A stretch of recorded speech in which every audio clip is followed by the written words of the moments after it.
Coucou, donc qu'est-ce que c'est la méditation? Évidemment, je vais vous parler que de ma vérité à moi, vous en faites ce que vous en voulez, et je suis désolée si ça va partir un peu dans tous les sens.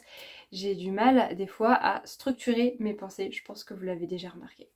Donc, qu'est-ce que c'est la méditation de mon point de vue? La méditation, ce n'est pas simplement rester allongé, assis, à rien faire, à faire aum ou que sais-je. C'est bien plus que ça. La méditation, c'est apprendre à ramener la en fait, non. C'est plus que ramener la paix à l'intérieur, c'est être en conscience à l'intérieur de soi. Donc en conscience de ce que l'on ressent, en conscience de ce que l'on sent au niveau de nos sens, en conscience de ce qui peut se passer aussi à l'extérieur de soi. Sauf que on a tellement appris depuis notre plus tendre enfance à ne pas être dans la conscience de ce que l'on ressent et de s'en couper, en fait. Ne serait-ce que un exemple tout bête, quand on dit à un enfant arrête de pleurer, mais en fait on le coupe de ses émotions, on lui interdit à ressentir l'émotion de la tristesse, et ou en tout cas de l'exprimer, donc c'est assez violent mine de rien. Je dis pas que les gens qui disent ça sont des monstres, parce que moi aussi je l'ai dit en gardant des enfants, voilà, je pense que tout le monde fait comme il peut, donc c'est petit aparté inutile, mais voilà, juste pour dire que on nous a appris, sans qu'on veuille nous faire du mal, hein, chacun, voilà, nos parents ont fait du mieux qu'ils pouvaient, il n'y a pas de reproche à leur faire là-dessus, et puis en plus c'est pas la même génération non plus, mais on nous a appris à nous couper de ce qu'on pouvait ressentir, que ça soit même physiquement, que ça soit au niveau des émotions. Physiquement, par exemple, j'ai un autre exemple. Moi, je me souviens que des fois, ma grand-mère, elle me tricotait des pulls en laine. Et moi, j'aimais pas les porter parce qu'ils me grattaient. Sauf que bah, des fois, on me forçait à les porter. Et pour moi, c'était pas agréable parce que j'avais le sentiment de me gratter toute la journée. Alors, heureusement, on m'a pas trop forcé à les porter. Soit. Mais tout ça pour dire que on nous apprend déjà tout petit à ne pas suivre ce que l'on ressent nous et à suivre ce qu'une personne extérieure ressent. Donc on se coupe de nous-mêmes sans même s'en rendre compte pour s'adapter à ce qui nous est demandé à l'extérieur. Qui fait qu'on a construit notre société avec des bases que moi personnellement j'estime pas spécialement saines pour le développement de l'être intérieur. Donc par exemple, les villes, il y a beaucoup de bruit, que ce soit les trams, même les vélos, il y a beaucoup de passages, les gens, que ça soit aussi... il y a aussi beaucoup de pollution, que ça soit sonore, visuelle ou pollution tout court. Bref, il y a plein de choses qui, moi, me correspondent pas du tout en ville, je vais pas vous faire toute la liste, mais parce que c'est plein d'informations de partout, et quand on est plus dans la conscience de comment on reçoit ces informations extérieures, eh bien, c'est pas facile à gérer intérieurement parce que des fois peut se sentir comme agressé. Moi ça m'est déjà arrivé. Après c'est un super entraînement de savoir être en paix intérieure malgré tout ce qui peut se passer à l'extérieur. Voilà, faut voir ça comme une opportunité de s'améliorer.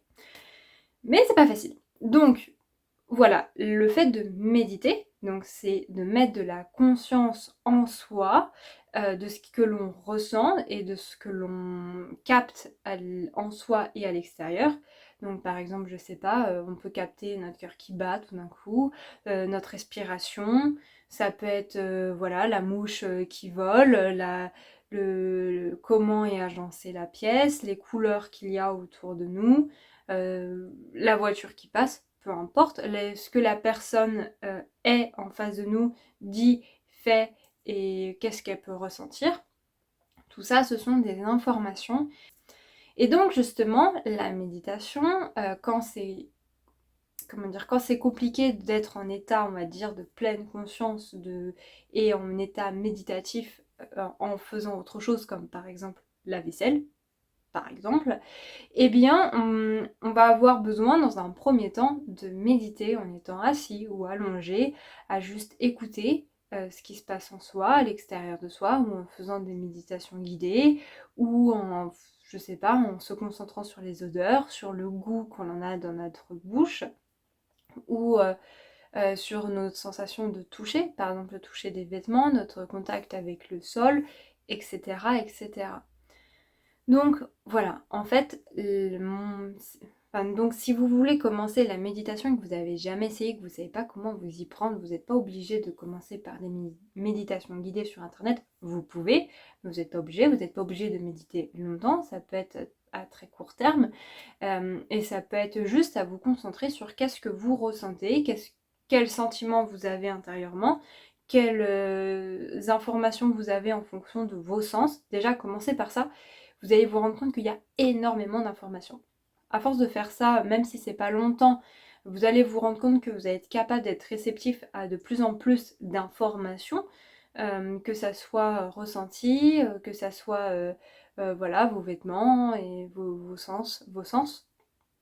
Et bien après, vous allez pouvoir le faire sur tout ce qui peut se passer à l'extérieur et en faisant une activité. Vous pouvez très bien faire la vaisselle et être en état méditatif. Voilà, donc là je prends l'exemple de la vaisselle, mais ça peut être aussi... on peut méditer en fait partout à chaque moment de notre journée et de la vie. Ça peut être pendant qu'on fait la vaisselle, pendant que l'on fait du sport, pendant que l'on regarde un paysage, pendant que l'on se dort la pilule au soleil, pendant que je sais pas, que l'on conduit, on peut être en état méditatif.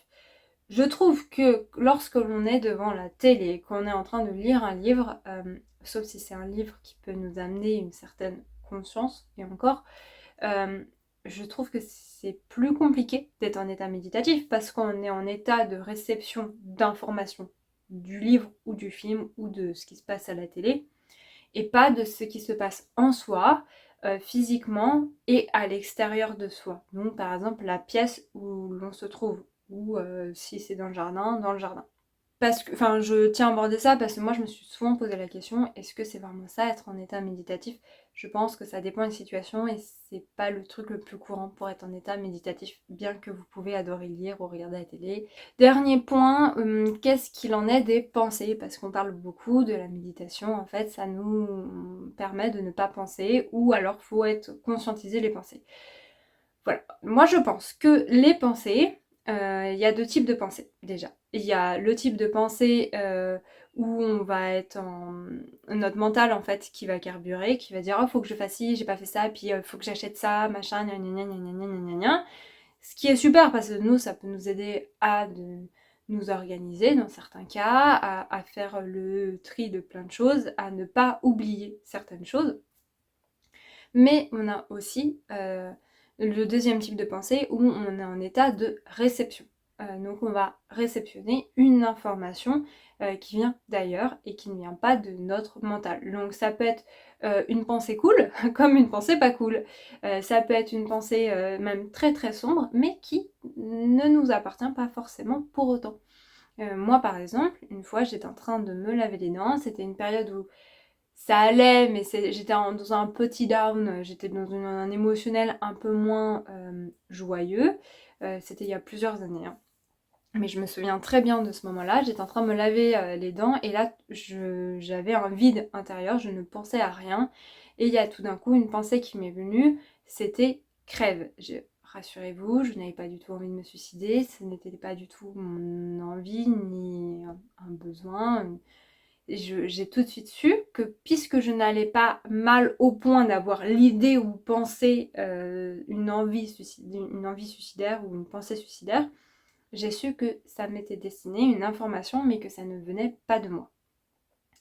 Donc ça m'a permis de me rendre compte qu'on peut réceptionner aussi plein de pensées pensant que c'est les nôtres qui n'est pas en fait, qui ne vient pas de nous.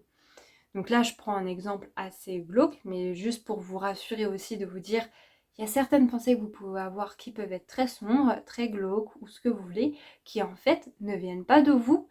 Et donc, ne culpabilisez pas de réceptionner une pensée qui ne vient pas de vous. Enfin, franchement, ça c'est important, donc je vous le dis dans cette vidéo-là. Mais voilà.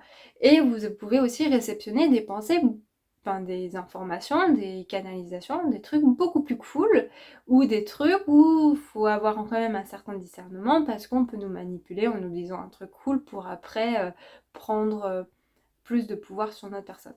Mais ça c'est un autre sujet de vidéo, donc je vais pas vous m'étaler dessus. Mais voilà, on peut recevoir des pensées cool comme des pensées sombres. Moi j'ai déjà entendu plein de fois des je t'aime de je ne sais pas qui, de je ne sais pas où, pourquoi. Mais en tout cas, ça fait toujours plaisir et c'est souvent très soudain. Tout ça pour dire que les pensées, on en aura toute notre vie, on en aura à des moments. Il y a des pensées qu'on croit que ce sont nos pensées, mais en fait, c'est pas les nôtres. Ça, c'est un exemple de pensée que l'on peut recevoir. Après, donc, canaliser. Mais ça, on en a tous. Ça peut être aussi des pensées comme tes clés, ou, enfin là, je prends l'exemple des clés, mais c'est, je sais pas, vérifier que la maison est bien fermée à clé. Peu importe, en fait, il y a toujours mille et une informations qu'on peut avoir en état de... où on pense qu'en fait c'est nos pensées et que ça ne l'est pas. Bon, bref, je pense que vous avez compris. Donc, en état méditatif, pour en revenir avec la méditation et les pensées, eh bien, on va canaliser des choses en pensée, mais aussi on peut avoir des pensées de faudra bien penser à faire la tarte aux pommes pour ce soir, par exemple. Et bien voilà, en fait, à ce moment-là, faut pas se dire ah oui, puis il faudra bien que je pense à aller racheter du sucre parce que je vais pas en avoir assez. Et si je veux caraméliser les pommes, c'est ce qu'il y a de mieux. Peu importe, voilà, faut pas entretenir le truc, faut juste dire ok, il faut que je fasse cette tarte aux pommes ce soir. Point. En fait, et on ne l'alimente pas. On cherche pas plus loin, on laisse la pensée passer.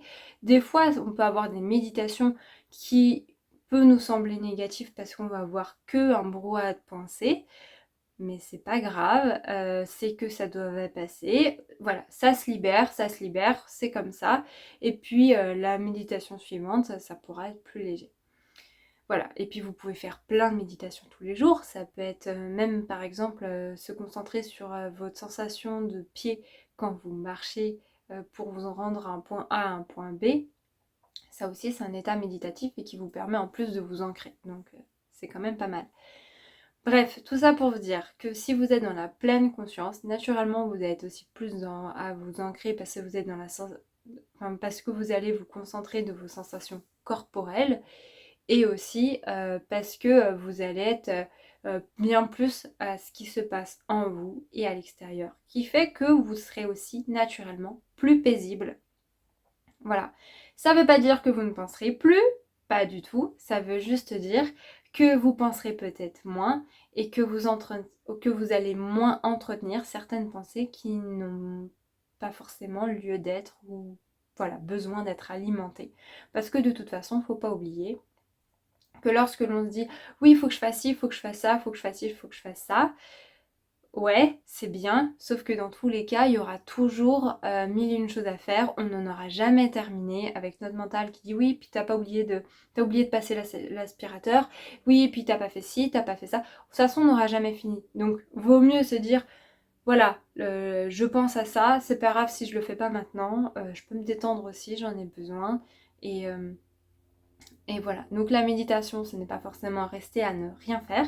Chaque personne médite comme bon lui semble, il y a mille et une façons de méditer. Et dernière chose importante, c'est que vous allez vous rendre compte, à force de méditer et d'être en état méditatif, que vous êtes pleinement conscient de ce que... Enfin, vous êtes tellement pleinement à ce que vous faites, que votre mental, il va tellement être accaparé par toutes ces informations extérieures et intérieures, que en fait, il aura beaucoup moins de place pour penser. C'est pour ça qu'il y a des moments où c'est possible, en tout cas de mon expérience personnelle, à ne pas penser du tout. Voilà. Mais ça ne veut pas dire qu'on ne va plus penser de notre vie. Attention. Cette vidéo a été plus longue que prévu, donc je suis désolée. Ça a parlé des méditations et des pensées. Je pense qu'elle était importante malgré tout.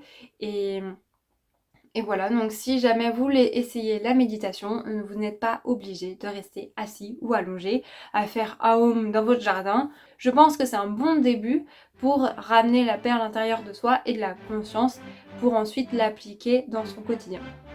Voilà, sur ce, je vous fais plein de gros bisous. Je vous dis à bientôt dans une prochaine vidéo. Et puis, mercredi prochain. Salut!